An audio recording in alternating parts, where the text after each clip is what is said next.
2026 தேர்தல் களம் யாருக்கு சாதகமாக இருக்கும், யாருக்கு பாதகமாக இருக்கும்? திமுகவிற்கு 2026 தேர்தல் ஒரு டஃப் ஃபைட்டிங்காக இருக்கும்.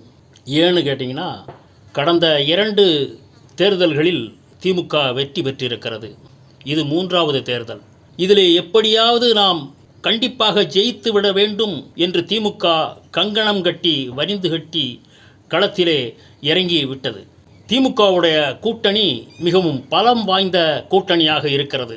வேறு எந்த கட்சியிலுமே இந்த மாதிரி பலம் வாய்ந்த கூட்டணிகள் இல்லை. விசிகாவும் திமுகவும் பிரிக்க முடியாத இரட்டை குழல் துப்பாக்கி போல் இருக்கிறார்கள். அது மட்டுமல்ல, மார்க்சிஸ்ட் கம்யூனிஸ்ட் கட்சி மற்றும் வேல்முருகன், கொங்குநாடு ஈஸ்வரன் போன்ற ஒவ்வொரு சீட்டுகளுக்கு உண்டான கட்சிகளும் இதில் இணைந்து கொண்டு களப்பணி ஆற்றி வருகிறார்கள். திமுக ஒரு பலம் பொருந்திய அணியாகவே தெரிகிறது. வருகின்ற 2026 தேர்தலிலே வியூகங்களை அமைத்து மிகவும் ஸ்ட்ராங்காக இறங்கி இருக்கிறது திமுக. அதிமுகவை பொறுத்தவரை எடப்பாடி பழனிசாமி அவர்கள் இந்த தேர்தலிலே கட்டாயம் ஜெயித்து விட வேண்டும் என்று இருக்கிறார். அவர் ஜெயித்து வந்தால்தான் அதிமுகவில் அவர் நிலைத்திருப்பதற்குண்டான வாய்ப்புகள் பிரகாசமாக இருக்கிறது. இல்லை என்றால் அவர் கூட இருக்கின்ற துணைத் தலைவர்கள் மூலமாக அவர் கட்சியிலிருந்து ஓரங்கட்டுவதற்குண்டான வேலைகளும் நடந்து கொண்டிருக்கிறது. ஆக எடப்பாடி பழனிசாமி அவர்கள் வருகின்ற 2026 தேர்தலிலே கண்டிப்பாக வெற்றி வாகை சூடினால் மட்டுமே அந்த கட்சியில் அவர் திறம்பட இருக்க முடியும் என்பதே பலரின் கருத்தாக இருக்கிறது.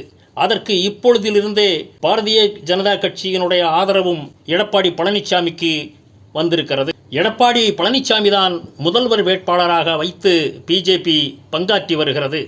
இன்னும் பாட்டாளி மக்கள் கட்சி மற்றும் தேமுதிக அதிமுக கூட்டணி கட்சியில் இணைவதற்குண்டான வாய்ப்புகள் 100% இருக்கிறது. ஆக எப்படியாவது 2026 தேர்தலிலே அனைத்திந்திய அண்ணா திராவிட முன்னேற்ற கழகம் ஜெயிக்க வேண்டும் என்று எடப்பாடியார் பிரச்சாரத்தை முன்வைத்து அலைந்து கொண்டிருக்கிறார். தமிழ்நாடு வெற்றி கழகத்தை பொறுத்தவரை இது ஒரு விஜய்க்கு முக்கியமான ஒரு தேர்தல். கரூர் சம்பவத்திற்கு பிறகு விஜய் இந்த தமிழ்நாட்டு அரசியலே நீடித்திருக்க வேண்டும் என்று சொன்னால் வருகின்ற 2026 தேர்தலிலே கணிசமான ஓட்டுக்கள் வாங்கி அவர் தன் கட்சியை அங்கீகரிக்கப்பட்ட கட்சியாக அவர் முனைப்புடன் பங்காற்ற வேண்டும். கண்டிப்பாக இந்த தேர்தலிலே திமுக ஜெயித்துவிட்டால் அடுத்து வரக்கூடிய காலங்களில் தமிழ்நாடு வெற்றி கழகம் படிப்படியாக தனது பலத்தை இழந்துவிடும். விஜய் முதலமைச்சர் வேட்பாளராக இருந்து தேர்தலை சந்திப்பார்.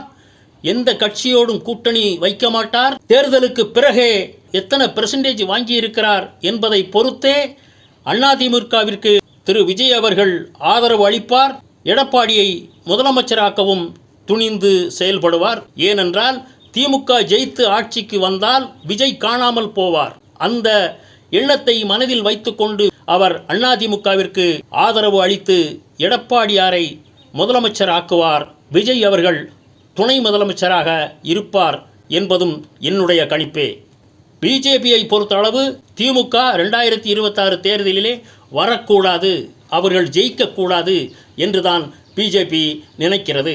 ஆக திமுக வரக்கூடாது என்று விஜய் நினைக்கிறார், திமுக வரக்கூடாது என்று பிஜேபி நினைக்கிறது, அரசியலிலிருந்து அகற்ற வேண்டும் என்று எடப்பாடியாரும் நினைக்கிறார். ஆக இந்த ஒற்றை புள்ளியில் மூவரும் இணையக்கூடிய சாத்தியக்கூறுகள் இருப்பதால் விஜய் தேர்தல் வரைக்கும் கூட்டணி வைத்து கொள்ள மாட்டார். விஜய்க்கு தேர்தலுக்கு பின்பே அவருடைய நிலவரத்தை வைத்தே அதிமுகவிற்கு செல்வதற்குண்டான வாய்ப்புகள் பிரகாசமாக இருக்குது என்பதை நான் சொல்கிறேன்.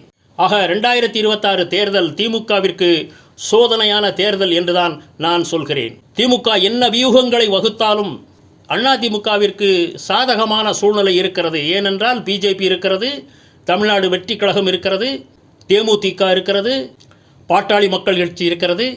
இந்த 4 கூட்டணிகளும் சேர்ந்து திமுக ஆட்சி அமைக்க வேண்டாம் என்று கொள்கையில் உறுதியோடு இருப்பதனால் திமுகவிற்கு வருகின்ற 2026 தேர்தல் சோதனையான காலகட்டம், அதிமுகவிற்கு சாதகமான காலகட்டம். இதுதான் என்னுடைய தேர்தல் கணிப்பு முடிவுகள்.